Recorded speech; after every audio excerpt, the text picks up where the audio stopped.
शिवांश जी, बक्सर से। राधे राधे। राधे राधे महाराज जी।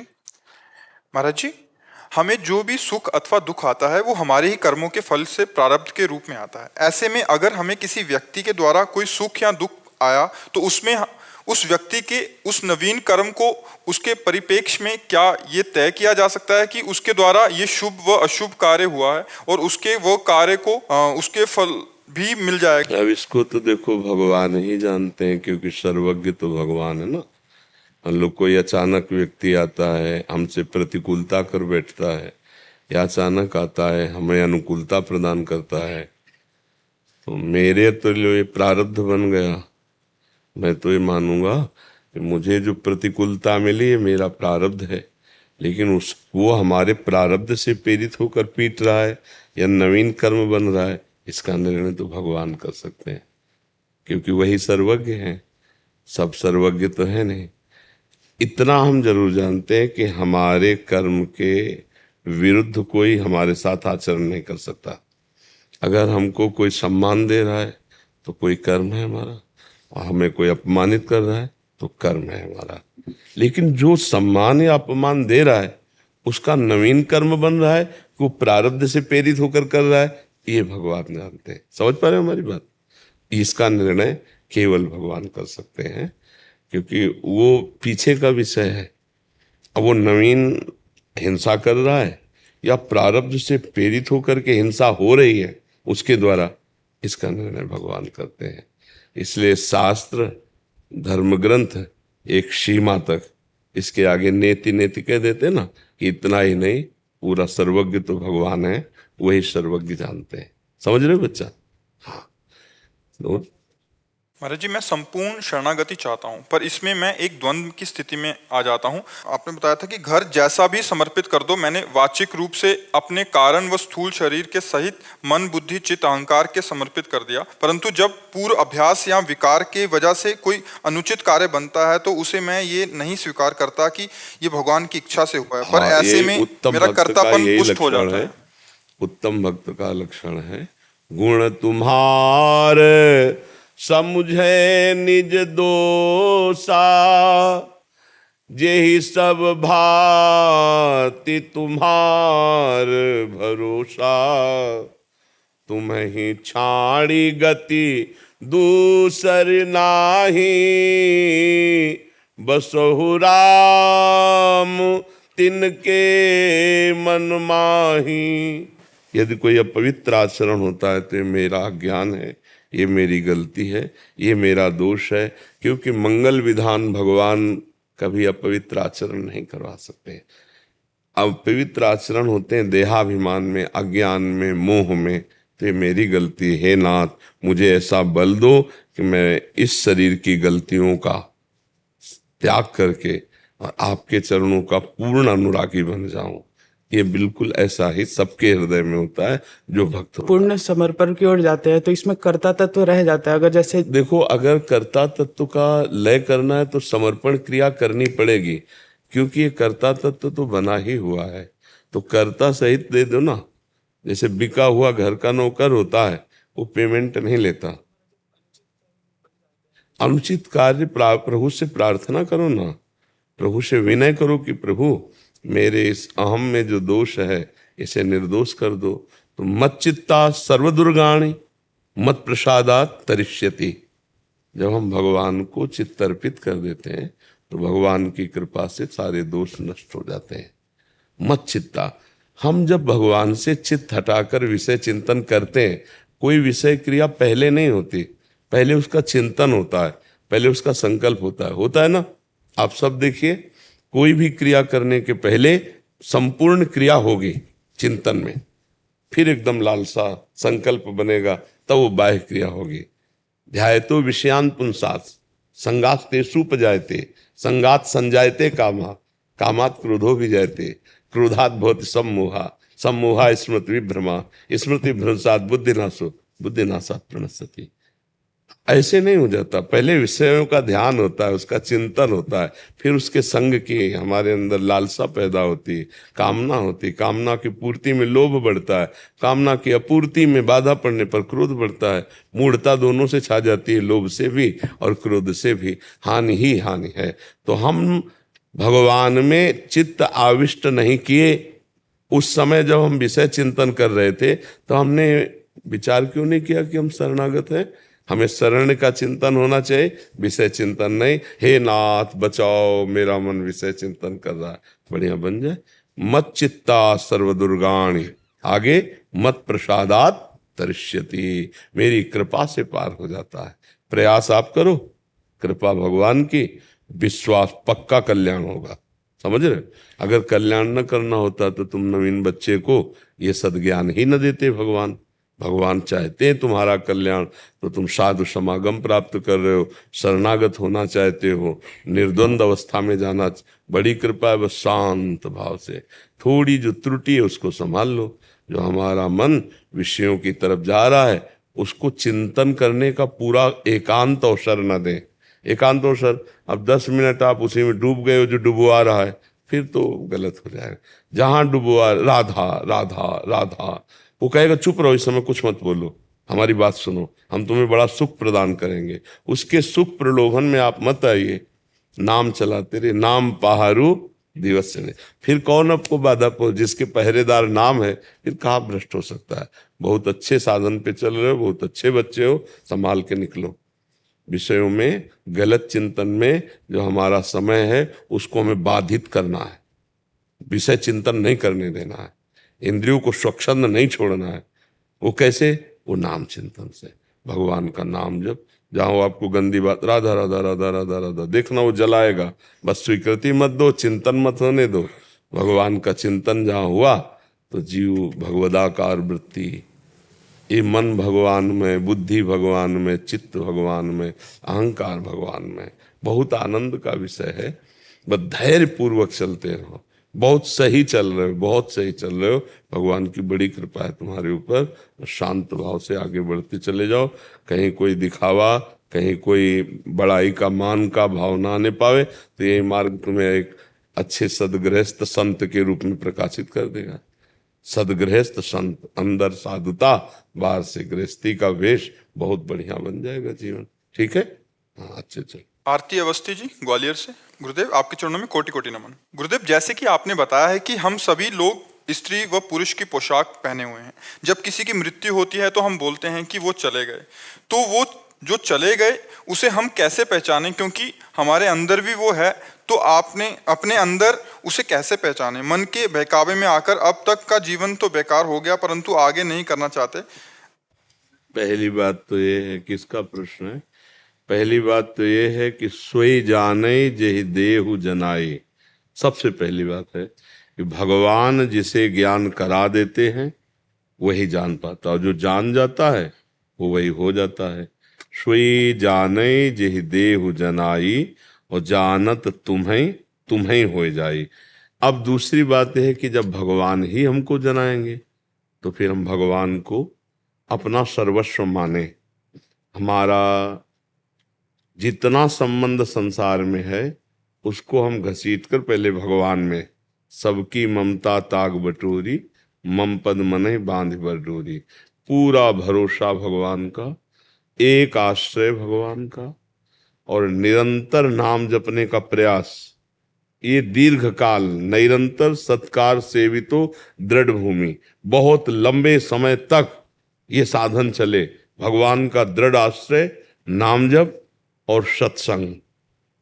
फिर अपने आप भगवान आपको ज्ञान प्रदान करने लगेंगे, आपके अंदर स्फुरित होने लगेगा।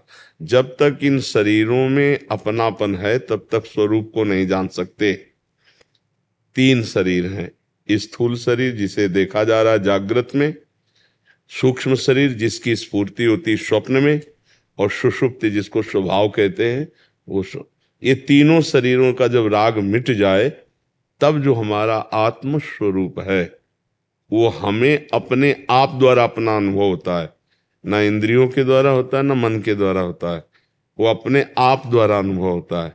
वो भगवान स्वयं कराते हैं। तो हमें भगवान का नाम जप करना है, सत्संग सुनना है, और जितने शरीर के कार्य हैं वो सब भगवान को अर्पित करने हैं। और ये साधन बहुत लंबे समय तक बिना कोई टूटे, विघ्न आएंगे पर टूटे ना हमारा नियम, तो फिर भगवान की कृपा का अनुभव होने लगेगा, अर्थात ये ज्ञान जागृत हो जाएगा। बिना भजन, आज का सत्संग सुना है? जो सत्संग सुने, ब्रह्मा जी भी कह रहे हैं कि हम भगवान का नाम जप करके भगवान के ध्यान से ही सृष्टि रचना की सामर्थ्य प्राप्त किए हैं। तो हम भगवान का नाम जप करें, भगवान का स्मरण करें, भगवान की लीला कथा सुने, तो हमारी बुद्धि पवित्र होगी, तब हमको भगवान की कृपा से ज्ञान होगा। हम भगवत स्वरूप है, हमारा स्वरूप भगवत स्वरूप है। हम अलग अलग पहचाने जा रहे हैं शरीर के कारण, नहीं ना। आप स्त्री हैं, आप पुरुष हैं, पुरुषों में भी आप अमुक हैं, आप अमुक हैं, आप अमुक हैं, ये सब मायाकृत है ना। शरीर, कुल, रूप, जितना भी ये सब मायाकृत है। लेकिन जो हम है, जो है, उसका कोई नाम नहीं है। इसी शरीर का गर्भ में कोई नाम था क्या? गर्भ के बाहर आया तब नाम हुआ, शरीर का नाम हुआ ना। गर्भस्थ शिशु का क्या नाम? कोई नाम तो था नहीं। अच्छा, ये शरीर छूटा तो क्या नाम? वो नाम रहित है, वो रूप रहित है। जो मैं है, महान तेजो मैं, वो भगवान का साक्षात अंश, भगवत स्वरूप है। वो कौन? वो मैं। समझाने के लिए वो कहा जाता है वो मैं। अब इस तत्व को जानने के लिए पहले शरीर की गलत बातें छोड़े, गलत भोजन छोड़े, गलत आचरण छोड़े, फिर अंदर गलत चिंतन छोड़े, गलत स्वभाव बदले। पहले हमारा ये तो पवित्र हो, तब हमारा राग हटेगा। जितना हमसे गंदे आचरण होंगे उतने अज्ञान बढ़ता चला जाएगा, और जितना पवित्र आचरण होंगे हमारा ज्ञान बढ़ता चला जाएगा। शरीर पवित्र, मन पवित्र, बुद्धि पवित्र, तो परम पवित्र भगवान का ज्ञान हमारे हृदय में जागृत होगा। अब गंदा भोजन करें, गंदा शरीर अपवित्र करें, और इसके बाद सोचे ब्रह्म ज्ञान हो जाए, तब तो होने वाला नहीं। वो तो होने, इसी में फंस गए हैं। देखो, बहुत जोर का फंसे। हम बातें चाहे ज्ञान की करें, पर शीशा में जब हम देखते हैं तो लगता है हम ही है, और ये हम है नहीं। ये तो पांच भौतिक रचना है भगवान की माया की, ये मैं नहीं हूं। जो अंदर है वो तो शुद्ध सच्चिदानंद में परमात्मा तत्व है। उसी के जानने के लिए तो सब साधक, योगी, मुनि, महात्मा रात दिन भजन कर रहे हैं भगवान का। तो ऐसा नहीं कि ना ज्ञान होता हो। अगर ज्ञान ना होता हो तो फिर साधु महात्मा भगवान को कैसे प्राप्त करे, या जो गृहस्थ भजन करते हो भगवान को कैसे प्राप्त करे? पर भजन के बिना नहीं।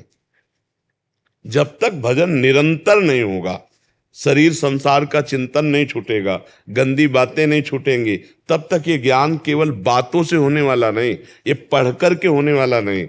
पढ़कर सुना सकते हो दूसरे से, तालियां पिट सकती हैं, लेकिन आप माया की पिटाई से अपने को नहीं बचा सकते। काम, क्रोध, लोभ, मोह, मद, मत्सर, जन्म, मृत्यु, इस चक्र से नहीं। वो तो भगवान ज्ञान कराते, वो अंदर ही बोध होता है। इसलिए खूब नाम जप करो। बड़े बड़े संतों ने, बड़े बड़े महापुरुषों ने, शास्त्रों में सब जो ये नियम ले लिया कि हर श्वास नाम जप करेंगे, क्या जाता है? राधा राधा, कृष्ण कृष्ण, राम राम। जो गुरु जी ने आपको नाम दिया हो, बार बार उसको अभ्यास कर लो। अभ्यास बन जाएगी तो आप छोड़ना चाहो तो भी नहीं छूटेगा। अभ्यास है, और जिसका निरंतर भगवान का चिंतन होने लगा तो भगवान उसे दिव्य ज्ञान प्रदान कर देते हैं, भगवान प्रदान करते हैं। वो जो अपना अनुभव होता है ना, वो भगवान प्रदान कर। सोई जाने जे देहु जनाई। तो भगवान की शरण में होकर भगवान का नाम जप करो, तभी जान पाओगे, नहीं तो बहुत कठिन है। भूख लगती तो ये थोड़ी लगती कि प्राणों को भूख लग रही, मुझे लगती है। प्यास लगती तो मुझे लगती है, ये थोड़ी लग रहा है कि प्राणों का धर्म है भूख प्यास। देखना नेत्रों का धर्म है, सूंघना घ्राणेंद्रिय का धर्म है, सुनना कान का धर्म है। लेकिन हम ये थोड़ी भेद कर पा रहे हैं। हम तो यही जान रहे हैं, मैं सुन रहा हूं, मैं देख रहा हूं, मैं बोल रहा हूं, मैं खा रहा हूं, मैं पी रहा हूं। इतना तन्मय हो गया कि मैं स्वस्थ हूं, मैं गोरा हूं, मैं काला हूं, मैं बीमार हूं, मैं विद्वान हूं। मैं माया ही माया रच गई। समझ रहे? एक जगह थोड़ी बंधे, बंधे ही बंधे हैं, और बिल्कुल नहीं बंधे। चैतन्य घन परमात्मा स्वरूप को कोई बांध ही नहीं सकता, पर अपने स्वरूप को भूल करके हम बंध गए, खुद बंध गए। हम ही को ही मुक्त होना है, और वो होगा किसी के आशीर्वाद से नहीं, भजन से। खूब डट के भजन करो, पवित्र आचरण करो, गंदे आचरण न हो, गंदी सोच न हो, तो इसी जन्म में भगवान का ज्ञान प्राप्त हो जाएगा, भगवान प्राप्त हो जाएंगे। मानव जीवन मिला ही है भगवत प्राप्ति के लिए। जी मोहन जी देहरादून से। राधे राधे। राधे राधे महाराज जी। गुरुदेव आपको बारंबार दंडवत प्रणाम। गुरुदेव, प्रार्थना के साथ जिज्ञासा है कि मृत्यु होते ही जब सूक्ष्म शरीर देख लेता है कि अब स्थूल हम शरीर ये नहीं कह रहा। रहे हैं कि मृत्यु के बाद के सोचो काय को, मृत्यु के पहले ही हिसाब किताब क्यों न कर लो, लंबा काय को खींच रहे हो, मृत्यु के बाद क्या होता है क्या नहीं। हम मृत्यु के पहले अपना पूरा हिसाब कर लेते हैं, हमें बात की तो परवाह ही नहीं। क्या हिसाब कर लेते हैं? मन और इंद्रियों को भगवान में लगा दिया। गीता जी कह रही, भगवान के श्रीमुख के वचन है, मन मना भव मद भक्तो माद्याधि माम नमस्करो। अगर मय्येव मन आधत्सो मयि बुद्धिम निवेश है, तो निवशस्य मय्येव अत ऊर्ध्वम न संशया। यदि तू मेरे में मन लगा दे, मेरे में बुद्धि लगा दे, तो मेरे को प्राप्त हो जाएगा, इसमें कोई संशय नहीं। तो जीते जी हिसाब किताब बराबर कर दिया। हम परेशान हैं मरने के बाद, हम क्यों आगे के लिए रास्ता रखे? हम सारी बुद्धि इस बात में लगावें कि हम मरने वाले नहीं हैं, शरीर मरने वाला ये कभी नहीं बचेगा, चेतन कभी मरता नहीं है। ईश्वर अंश जीव अविनाशी, चेतन अमल सहज सुख राशि। ये जो मरने के बाद की यात्रा है, ये मरने के वाले शरीर में राग करने के कारण है। अगर ये राग हटाकर भगवान में लगा दो, परमात्मा में लगा दो, तो मरना ही खत्म हो गया, शरीर छूटा, अपने भगवान के स्वरूप को प्राप्त हो गया, अपने स्वरूप को प्राप्त हो गया। ये आगे वाली जो यात्रा की दौड़ भाग सोच रहे हो, उसे मिटाने के लिए सोचो ना। इसी शरीर में रहते हुए आनंद की कैसे प्राप्ति करी जाए? अरे आनंद चकाचक भरा है। शरीर का राग केवल छोड़ो, हम जो कह रहे हैं शरीर का राग छोड़ो। बोले कैसे छोड़े?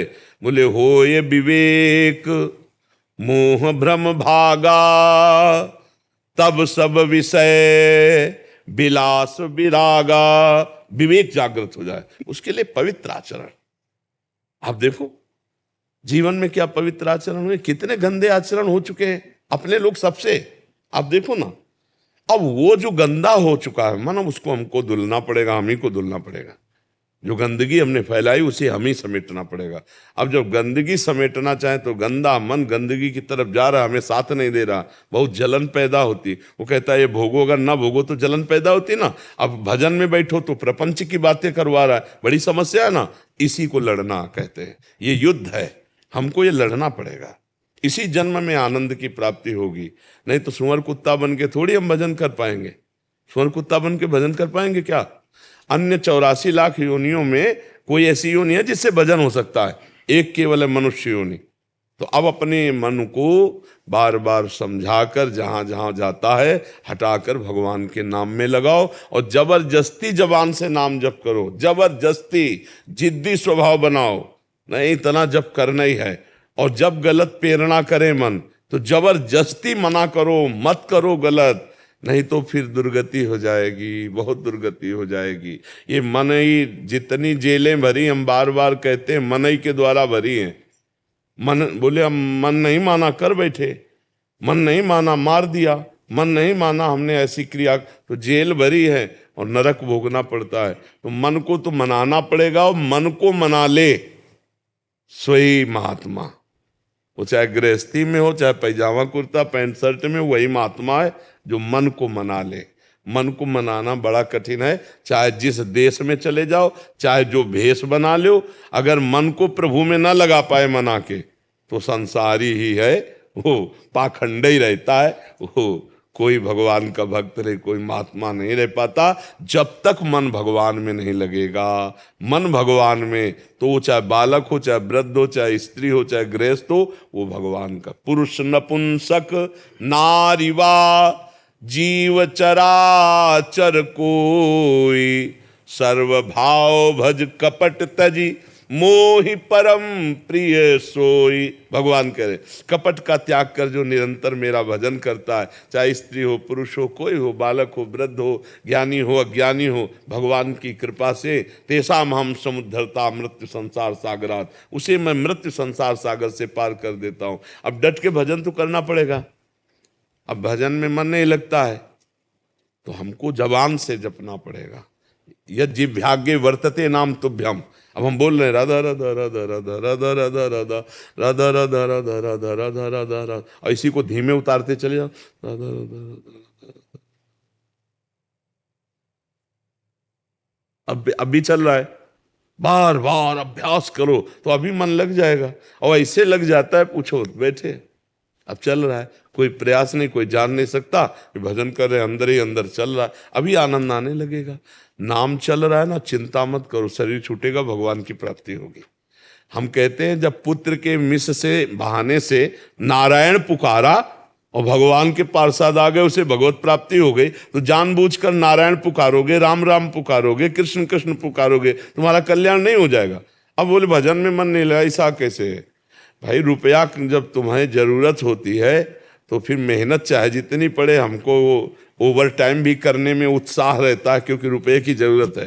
तो अगर आनंद की जरूरत है, माया मुक्त होना चाहते हो, सब दुखों को मिटाना चाहते हो, तो नाम जपना पड़ेगा, जबरदस्ती मन से जपाओ और वो लग जाएगा। थोड़ा सा प्रयास करो धीरे धीरे। अब ऐसा तो नहीं कि बिल्कुल नहीं लगता, हम कह रहे 10-20 मिनट तो लगता होगा।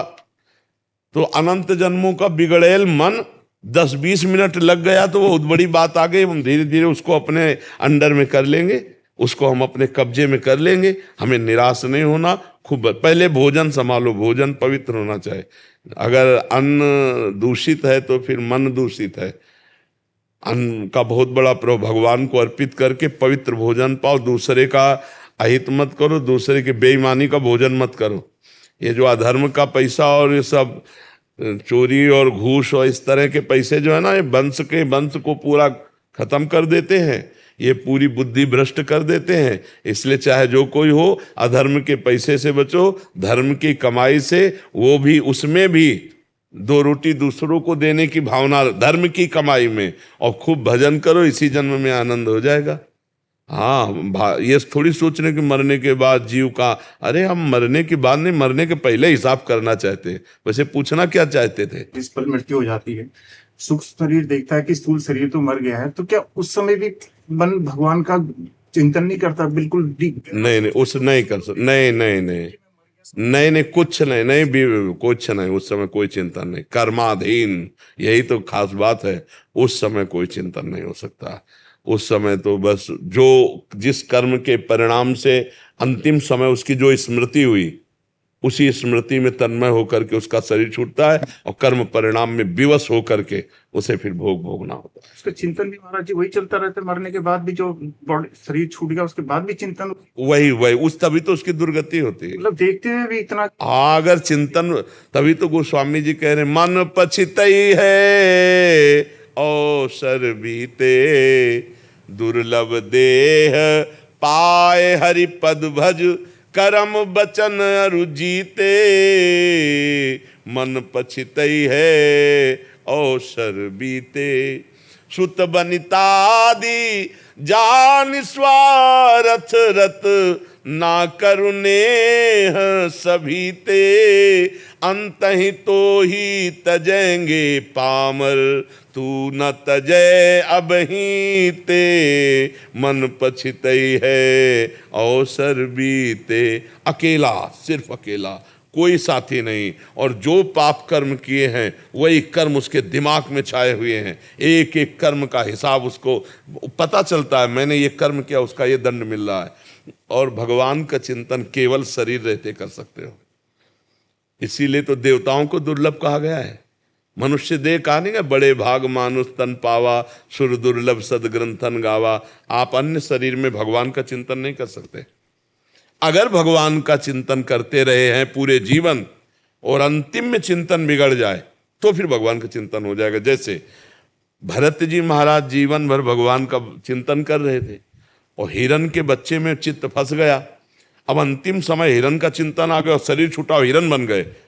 तो आप देखिए, भागवत में पढ़ के देखना, हिरण के शरीर में भी गंडकी नदी में खड़ा करके वैसे भजन करते थे जैसे भरत जी के रूप में कर रहे। वो भजन नष्ट नहीं होता, अविनाशी है भगवान का भजन। जैसे हमने 100 बार राम राम जपा, राधा राधा जपा, तो अब जब मान लो ना भगवत प्राप्ति हुई किसी कारण से, तो अगला जो जन्म होगा तो वो 101 से भजन शुरू होगा, 99 से नहीं होगा। वो अविनाशी भजन है। तो देखो, हिरण के रूप में भजन किया और अगला जन्म ब्रह्म बोध संपन्न महापुरुष जड़ भरत जी के रूप में हुआ। भजन कभी व्यर्थ नहीं जाता, इसलिए डट के भजन करो, सब समस्याओं का समाधान भजन है। शरीर छूटने के बाद कुछ चले, जितना कमाया बस उतना ही। ये नहीं कि आप उस समय राम बोल सको, कृष्ण बोल सको, हरि बोल सको, नहीं, वो केवल शरीर रहते। यही तो खास बात है। नहीं तो फिर क्या है, रास्ते में राम राम बोल के उद्धार ना हो जाए कि हम नरक लिए जा रहे हैं, राम राम बोल दे। दिमाग नहीं, ये तो दिमाग इसी शरीर में है। इस शरीर से भगवत प्राप्ति कर लो, या प्रेत बन जाओ, या नाली का कीड़ा बनो, या सुअर कुत्ता बनो, जो चाहो बन जाओ, इस शरीर से है। बस शरीर छो, इसीलिए तो कहा दुर्लभो मानुषो देहो, इसी शरीर से भजन कर सकते हो, अन्यथा भजन फिर तो भोग ही भोग है। एक बार भी भगवान की याद नहीं आएगी जिंदगी में। अगर यहाँ भजन नहीं किया तो एक बार भी भगवान की याद, और अगर भजन किया है तो एक नाम भी हिसाब में रोड़ा पड़ जाएगा। पूरे जीवन पाप किया और बोले एक बार इसने राम बोला, एक बार कृष्ण बोला, एक बार हरि बोला, एक बार राधा बोला, अब उसकी उन्नति हो जाएगी, क्योंकि उसका हिसाब नहीं। एक बार राम का क्या फल है, पूरी त्रिभुवन मायाकृत है। अरे एक बार राम बोला तो काम बन जाएगा, एक बार कृष्ण बोला तो बोले फिर ज्यादा भजन की बात क्यों कही जाती? क्योंकि अंतिम समय भगवान की याद आ जाए, हम निरंतर अभ्यास करें, हमें फिर अगला जन्म मिलेगा, फिर भजन करना ही पड़ेगा। हमारा कल्याण तभी पूरा होगा जब निरंतर भजन होगा, एक श्वास भी खाली ना जाए, तभी हमारा काम बने। समझ रहे हो ना जी? नारायण कुमार जी। राधे राधे। गुरु जी राधे राधे। प्रभु जी, जब से आपका दर्शन व सत्संग मिला है, आपका सानिध्य प्राप्त हुआ है, तभी से जीने का तरीका ही चेंज हो गया है। प्रभु, जब राजा परीक्षित जैसे ज्ञानी प्राणी इस काल के जाल में नहीं बच पाए, तो हम जैसे अधम प्राणी बच जाएंगे, बच जाएंगे। किसका प्रश्न है? हाँ, बच जाएंगे। नाम जप करते हुए, नाम जप करते हुए हर समय भगवान का नाम जप। देखो, कुछ लीलाएं ऐसी होती हैं जो जगत मंगल के लिए होती हैं। अगर परीक्षित से वो गलती ना होती तो श्रृंगी ऋषि का शाप ना होता, और श्रृंगी ऋषि का शाप ना होता परीक्षित जी को तो श्री सुखदेव मुनि ना आते, और वो ना आते तो भागवत न सुनाते। जगत को भागवत नहीं मिलती, और भागवत न मिलती तो कैसे कल्याण होता? लाखों का कल्याण भागवत ही सुन के हम बाबा जी बने। हमारे बड़े भ्राता 30 मिनट शाम के रोज भागवत सुनाते थे, तो बाल्यावस्था में वही सुनकर लगे जीवन का लक्ष्य भगवान की प्राप्ति, भाग पड़े। जीवन बदल देता है भगवान की चर्चा, सत्संग जीवन बदल देता है। तो ये घटनाएं होती हैं। जैसे सनकादि ब्रह्मबोध संपन्न महापुरुष है, जो ब्रह्मबोध है, भगवत प्राप्त से कभी क्रोध नहीं आता। लेकिन जय विजय ने बैकुंठ में रोक दिया, उनको क्रोध आ गया ना सनकादि को। तुम ये कथा न जानते हो। तो सनकादि को क्रोध आ गया, उन्होंने शाप दे दिया, जाओ 3 जन्म तक दैत्य बनो, क्योंकि भगवान की लीला होनी है। भगवान का रामावतार, भगवान का कृष्णावतार, भगवान का वाराह नरसिंह अवतार, ये अवतार उससे होने। तो बड़े महापुरुषों के द्वारा जो कुछ होता है वो जगत मंगल के लिए होता है। परीक्षित जी के द्वारा जो घटना घटी वो सारे जगत मंगल के लिए। श्रीमद् भागवत का जो हम जीवों को पान करने को मिल रहा है वो परीक्षित जी की कृपा से मिल रहा है। अगर वो लीला ना बनी होती तो हमें भागवत सुनने को ना मिलती। भागवत भगवान के चरित्र हमारे जीवन को पवित्र करके भगवान की प्राप्ति कराते हैं। समझ पा रहे ना बच्चा? वहां ऐसा नहीं कि परीक्षित जी को कलिकाल ने परास्त कर दिया, शरण में गिरा था। आप सुने हो चरित्र? परीक्षित जी के चरणों में गिरा था कलयुग, तो उनका मैं शरण में हूं। तब उन्होंने 5 स्थान दिए थे: शराब पीने वाला, पराई स्त्री से व्यभिचार करने वाला, जुआ खेलने वाला, हिंसा मांस खाने वाला और स्वर्ण चोरी करने वाला। 5 स्थानों में कलयुग का वास बताया है। अगर इन 5 में से किसी एक का भी संग हुआ तो कलयुग अपना प्रभाव दिखा देगा। तो ये चीजें खाओ पियो मत, किसी की चोरी मत करो, नाम जप करो। कहाँ कलयुग? यहाँ कहाँ कलयुग दिखाई दे रहा है? सत्संग में कलयुग दिखाई दिया? सत्संग हो रहा था, कहाँ कलयुग है? कलयुग तब जब अभी निंदा स्तुति प्रपंच शुरू कर दियो, अभी कलयुग हो गया। तो हम वो करें ही ना कार्य जिससे कलयुग हमारे मस्तक पर चढ़ जाए, हमारी बुद्धि पर। तो हम गलत कार्य करें ना, तो अभी सतयुग है, कहाँ कलयुग है? भगवान का नाम जप कर रहे हैं, धर्म पूर्वक कमा के खा रहे हैं, दूसरों की सेवा करें, कहाँ कलयुग है? अब जो पापाचरण कर रहे हैं, भगवान से विमुख है, तो कलयुग तो है ही है। परीक्षित जी को कलयुग छू भी नहीं सकता। ये लीला इसलिए हुई हम लोगों का परम कल्याण करने के लिए। जिनको गर्भ में ही भगवान का साक्षात्कार हो गया उनको कलयुग क्या कर सकता है, समझ रहे ला। परीक्षित जी को तो गर्भ में ही भगवान के दर्शन हो गए थे। जब ब्रह्मास्त्र अश्वत्थामा ने संधान के, देखो कितनी मूर्खता हो गई अश्वत्थामा, एक गर्भस्थ बालक को मारने के लिए ब्रह्मास्त्र का संधान कर दिया। को बच ही नहीं सकते थे वो तो भगवान गर्भ में प्रवेश करके। तब परीक्षित ने वहां गर्भ में भगवान के दर्शन पाए थे। उनका कलयुग कैसे बिगाड़ सकता है। पर ये लीला भगवान के द्वारा इसलिए हुई कि जगत मंगल हो जाए, जगत मंगल। ये श्रीमद् भागवत का जो जगत को श्रवण करने का सौभाग्य मिला, ये परीक्षित जी की कृपा से मिला। समझ रहे ना बच्चा। लेकिन हम कलकार के लोग बहुत अधमी हैं, इतना ज्ञान नहीं है प्रभु ने। कोई जरूरत नहीं, लेकिन राम राम तो बोल सकते हो प्रभु वो तो आपकी कृपा से कोशिश। तो फिर कोई बाधा नहीं, इससे बड़ा कोई ज्ञान नहीं है। नाम के सदस्य कोई ज्ञान नहीं, नाम के सदस्य कोई तपस्या नहीं, नाम के सदस्य कोई तीर्थ स्थान नहीं, नाम के सदस्य कोई साधन नहीं। अगर तुम्हारे मुख से ईमानदारी से नाम चल रहा है तो तुम निश्चिंत हो जाओ, निश्चिंत हो जाओ, हमारी बात समझ लो। और नाम न जब करे हो ऐसे कह दे वो तो चलता है, नहीं ऐसे नहीं कर। कोई लोग जैसे कई ऐसे लोग होते हैं कि वो तो 24 घंटे चलता है, झूठ बोल रहे हो। 24 घंटे चलता है ना जिनके, वो बोल नहीं सकते कि 24 घंटे चलता नहीं। हमें जैसे अपने लोगों से भी पूछा जाए ना तो ऐसे कहेंगे भगवान जितना करवा लेते उतना होता, बकाया अभी छक के भजन करने को नहीं मिला। मन तो यही कहता है कि भगवान कृपा करें, हर समय भजन, भजन की भूख बढ़ती है। रात दिन भजन करने पर भी रोना आता है कि यार वो भजन नहीं हो रहा जैसा होना चाहिए। और लोग कह देते वो तो 24 घंटे चलता है, तो सोते कई बजे हो, झूठे होते हैं। अब हम उससे पूछना शुरू करें तो झूठा होता चला जाएगा। वो झूठ बोल रहा है कि हम 24 घंटे, जिनके 24 घंटे भजन होगा वो बोल ही नहीं सकते कि 24 घंटे भजन होता है। इसलिए सावधान, भजन को अंदर से पकड़ो, फिर देख लो नाम जपते जपते सब ज्ञान अंदर जाकर। जितने महात्मा हुए बच्चा, हम ऐसे ऐसे संतों के दर्शन किए हैं गंगा किनारे बचपन से। बाबा जी ककारा नहीं पढ़े कभी, ककारा मात्रा नहीं आती, और वेद वाक्य ऐसे निकलते हैं, वेद वाक्य निकलते हैं। बस क्यों, देखो जिनको हम ऐसे संत भगवान को देखा है जिनके पास रुद्राक्ष की माला नहीं, 108 कंकड़ ऐसे रखे हुए ऐसे जपते थे। एक ओम, ये दुई ओम, ये 3 ओम, गांव के अनपढ़ और ऐसे सिद्ध महात्मा कि जो बोल दे वो सत्य हो जाए। बड़े बड़े उनके चरणों, और जप ऐसे एक ओम, ये दुई ओम कंकड़ से भगवान का स्मरण मात्र संपूर्ण ज्ञान प्रदान कर देता है। कोई भी भक्त बताओ जो अज्ञानी रहा हो, कोई भक्त का नाम लो। देखो हनुमान जी तो परम ज्ञानी है, ज्ञानी नाम अग्रगण्यम, गरुण महाज्ञानी गुण राशि, विश्वामित्र महामुनि ज्ञानी। जो भी महात्मा हुए परम ज्ञानी हुए, क्योंकि भगवान का नाम जब चल रहा है ना तो उसी नाम में सब कुछ।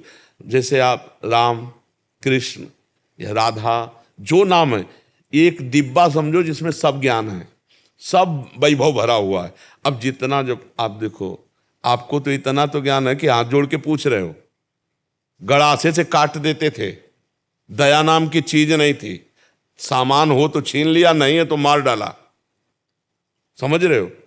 और सीधे राम नहीं बोल पाते थे, और जब संत कृपा हुई और मरा मरा कहा तो महान ऋषि हो गए, समझ रहे ना।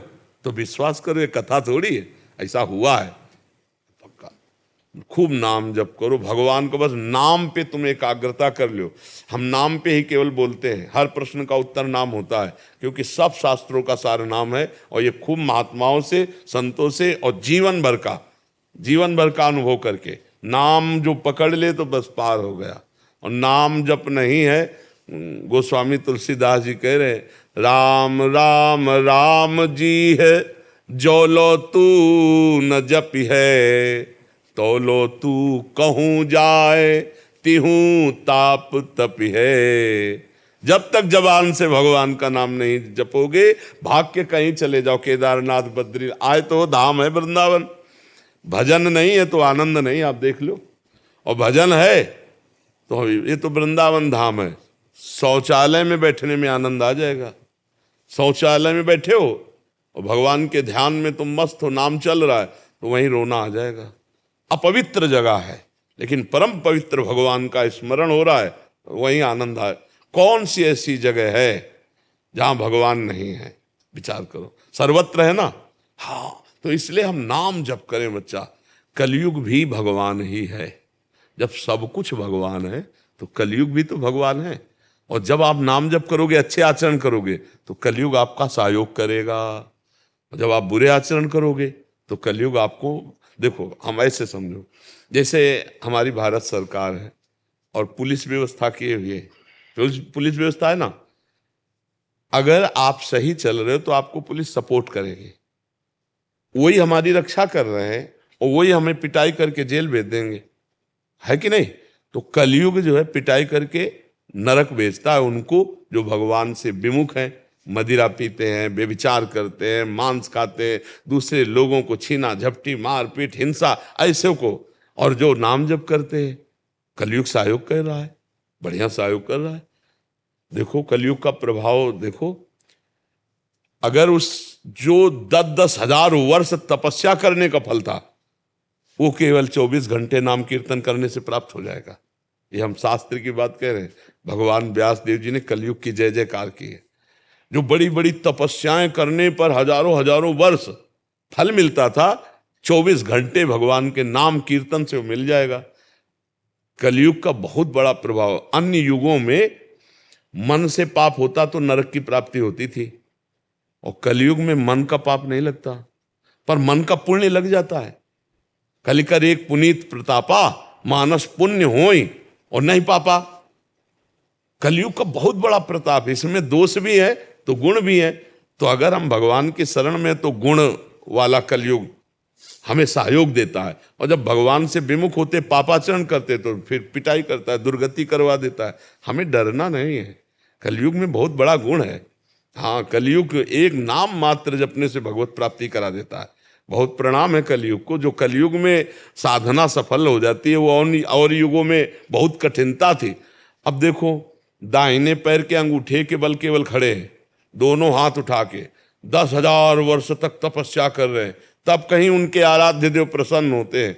और यहाँ 24 घंटे नाम कीर्तन करके रो दो, भगवान को पुकारो, देखो आनंद की अनुभूति होने लगेगी। सारी बातें बन, हम आपको कह रहे हैं कि जीवन भर यही अनुभव करते रहे, ऐसे भगवान रखे हैं, ऐसे बाहरी कष्टों को गणना नहीं होती, उनके प्यार को देखा जाता है। तो विश्वास करो, कहीं कलयुग बाधा नहीं पहुंचा सकता। यदि नाम जप कर रहे हो तो और ज्ञान की जरूरत नहीं, अपने आप ज्ञान आ जाएगा। जो पढ़ लिख के ज्ञान होता है उससे माया पर विजय प्राप्त नहीं की जा सकती, जो हृदय से ज्ञान होता है उससे माया पर विजय प्राप्त की जाती। नहीं तो पढ़ लिख के सब माया पर विजय प्राप्त कर ले, बड़े बड़े शास्त्र को ज्ञान रखने वाले हैं, लेकिन माया में, माया मुक्त स्थिति नहीं। माया मुक्त स्थिति किसी संत महात्मा की चरण सेवा करने वाले, जो भक्तजन हैं, भजन करने वाले, समाज की सेवा करने वाले, उनके हृदय में जो ज्ञान होगा वो शुद्ध होगा, जो निष्काम भाव से करते हैं। और जहाँ प्रवचन है, सकामता है, रुपया पैसा मान, तो ये चीज अलग हो गई, ये भगवत प्राप्ति अलग है, ये अलग चीज हो गई। समझ रहे? तो नाम जप करो, खूब आनंद से रहो, कहीं कोई कलयुग नहीं है। आप बुरे आचरण ना करो, कलयुग है ही नहीं। आप बुरे आचरण करोगे, कलयुग है, कलयुग है। तो हमें नाम जप करना है, अच्छे आचरण करना है, भगवान के चरित्र सुनना है और भगवान से जुड़े रहना है हर समय।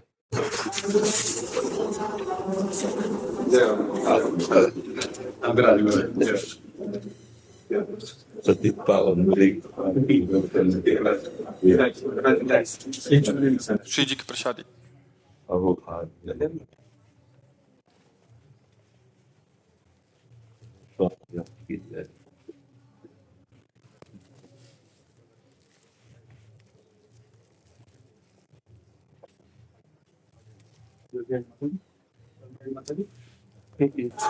कुत्ते की पहचान तो रखनाल से ही है।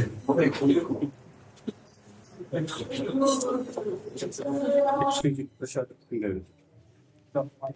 श्री जी की प्रसाद लाडली जी और मित्र सबको वैसे तो चरणों में बैठते शरीर अस्वस्थ किडनी के कारण नहीं, तो चरणों के पास बैठने देते।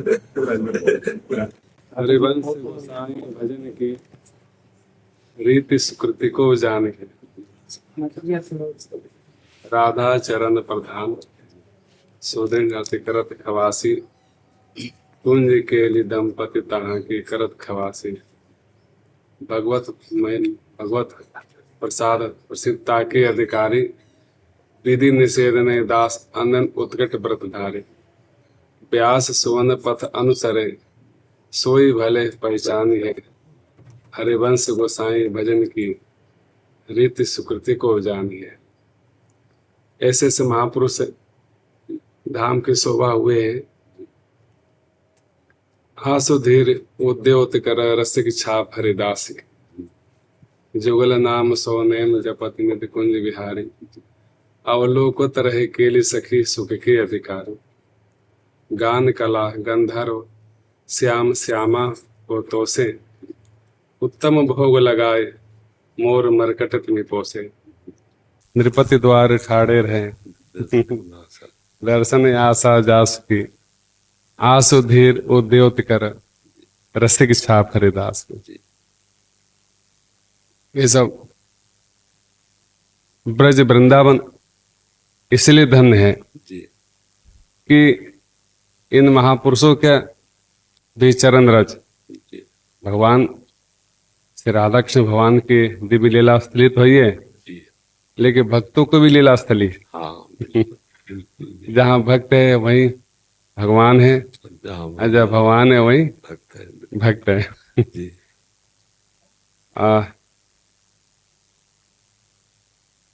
उत्कर्ष तिलक और दाम को भक्त इष्ट अति व्यास। काहू के आराध मचकछ नर हरि सुकर, बामन फरसा धरन सेतु बंधन जो सैल कर। एकन के यह रीत नेम नवधासो लाए, शुक्ल सुमोखन सुवन अच्युत गोत्री जो लड़ाए। नवगुण तोर नूपुर गयो, महत सभा मध्य रास के। उत्कर्ष तिलक और दाम को भक्त इष्ट अति व्यास के। जो तीन महापुरुष हुए हैं, वो तीनों गंगा यमुना सरस्वती संगम स्थल श्रीधाम वृंदावन, संगम स्थल श्रीधाम वृंदावन और जीव गोस्वामी जी महाराज। जीव गोस्वामी जी महाराज जो खड़ गोस्वामी जो महा प्रभुपाद हुए हैं, जीव गोस्वामी जी बैराग तो थे ही, प्रेम तो थे ही, लेकिन परम विद्वान। विद्वताओं में सर्वमान्य थे, लेकिन वाद विवाद से हमेशा रहित थे। वाद विवाद से हमेशा उनका जो ज्ञान था, जीव गोसाई सर गंभीर, बेला भजन सुपक कसाय न कबहू लागी। वृंदावन दृढ़वास जुगल चरण अनुरागी। पोथी लेखन पान अघट अक्षर चित दीनो। सदग्रंथन को सार सबे हस्तामल कीनो। सदग्रंथन को सार सबे हस्तामल कीनो। तो सबका सार तो यही है जो आप वितरित कर रहे हैं। अपना संपूर्ण जीवन में आप भक्ति दान भयहरण भुजा सुखानंद पारस परस। भक्ति दान जितने दान होती है सबकी महिमा अनंत है, लेकिन जो भक्ति दान करता है वो भगवान को ही दान करता है।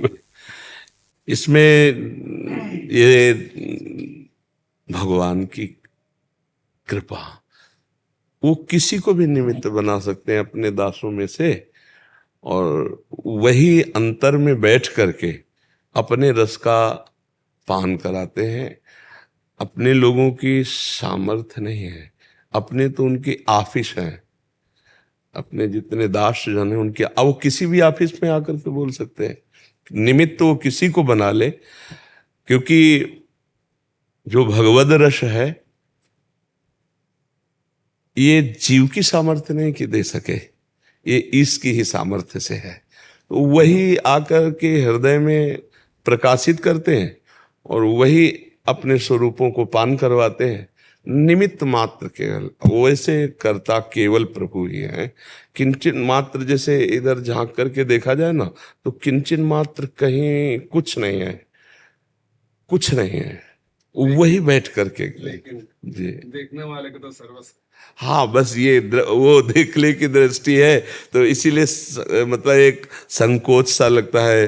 जैसे अभी उन्होंने ऐसा कुछ, तो संकोच सा लगता कि प्रभु आप जान नहीं पा रहे हो, आप केवल साउंड को देख रहे हो, अंदर की चिप को नहीं देख रहे हो। अंदर जो चिप है वो केवल प्रभु ही है, वही कर रहे हैं, बाहरी कुछ नहीं, किसी की सामर्थ्य नहीं है, किसी की भी किंचन मात्र सामर्थ्य नहीं है। भगवान की ये जो त्रिगुणमयी माया का थपेड़ा चल रहा है, तो जो भगवान के भक्तों की महिमा गाई जाती है, तो भक्त नहीं रह जाते, उनमें भगवान ही विराजमान हो जाता। तस्मित तज्जने भेदा भावात, तस्मित तज्जने भेदा भावात, उनमें भेद नहीं रह जाता, क्योंकि उनका मन कृष्णाकार, बुद्धि कृष्णाकार, चित्त कृष्णाकार, अहम कृष्णाकार। तो देखने में वो पुरुष रूप दिखाई देते हैं या स्त्री रूप दिखाई देते हैं, लेकिन तत्वतः वो प्रभु ही हैं, प्रभुमय हो जाते हैं। तो प्रभु ही बैठ करके जगत कल्याण, जगत मंगल करते हैं। आप संतों का जो रूप बाहरी है वो केवल देखने में ऐसा व्यक्तित्व जैसा लगता है, लेकिन वो व्यक्ति नहीं है, वो समष्टि है, वो परमात्मा स्वरूप अंदर बैठ जाता है, उसी से जगत मंगल होता है। जगत मंगल करने के लिए जो भगवान के भक्तजन होते हैं, उनमें भगवान विराजमान हो जाते हैं। वो भगवत स्वरूप, ब्रह्मविद ब्रह्मई भवति, भगवत स्वरूप हो, जानत तुम्हें तुम्हें हो जाई। फिर वो जो बात होती है वो भगवान से ही केवल होती है। यंत्रवत कठपुतली का जो ऐसे हो रहा है, वो पीछे उंगलियां चल रही किसी और की, बस वो पर्दे के पीछे जो उसको, तो उसी का सारा यश है। अपने लोग तो उनके हाथ की कठपुतली है, जैसे वो नचाए वैसे नाच रहे, सारा का सारा खेल उन्हीं का है, उनके सिवा कुछ नहीं महाराज। जिधर झांक के देख तो केवल उन्हीं का खेल चल रहा है, बस उन्हीं। वो शून्य है, शून्य कुछ नहीं है, केवल वही कर रहे हैं, वही उन्हीं का सारा अपने तो जैसा प्रेरित कर रहे हैं, केवल वही है, वही सब। जगतगुरु रामानंदाचार्य भगवान जब अपने समय में आए यहाँ पर वृंदावन धाम में दिव्य यात्रा को करते हुए, तो भंडारा, संतों का भंडारा ही, सेवा ही मेन होता है। बृहद भंडारा हुआ, बृहद भंडारा। उस भंडारे में समस्त देवता रिद्धि सिद्धि छन भेष धारण करके सेवा करने के लिए आए। साक्षात अन्नपूर्णा महारानी आई, जहां रामानंद स्वयं राम पादुर्भूत महितले, साक्षात रघुनाथ जी ही आचार्य में पधारे हैं, तब परकर कहाँ चुकने वाले। बृहद भंडारा हुआ। संध्या काल में जैसे स्वामी जी ने प्रसाद ग्रहण करना चाहा, खीर, सुंदर एक बालिका आई, बोले कि बाबा आप हमको प्रसाद नहीं खाओगे। तो सामने तुरंत पहचान लिया, हो ये तो श्री जी राधा रानी है। तुरंत प्रणाम के आसन बिछाए, बैठाया उनको, और अपने हाथ से खीर प्रसाद उनको, राधा श्री जी को भोग लगाया। दूसरे दिन समस्त ब्रज के बालिकाओं का, ऐसा कहा जाता है कि झरा भंडारा उसको कहते हैं कि सबको प्रसाद हो, कोई भी आए, कोई भी आए। संत का झारा तो होता ही है, इसलिए कुटिया में शुरू से ही जीव मात्र की सेवा होती है, जीव मात्र की सेवा, कोई भी चले जाए। तो समष्टि झारा भंडारा, ब्रज के गोपियां भी पधारी, सब आए भंडारे के। कुछ अभी पूज्य महाराज बताते थे, पूज्य श्री जगन्नाथ प्रसाद जी भक्तमाली जी महाराज जी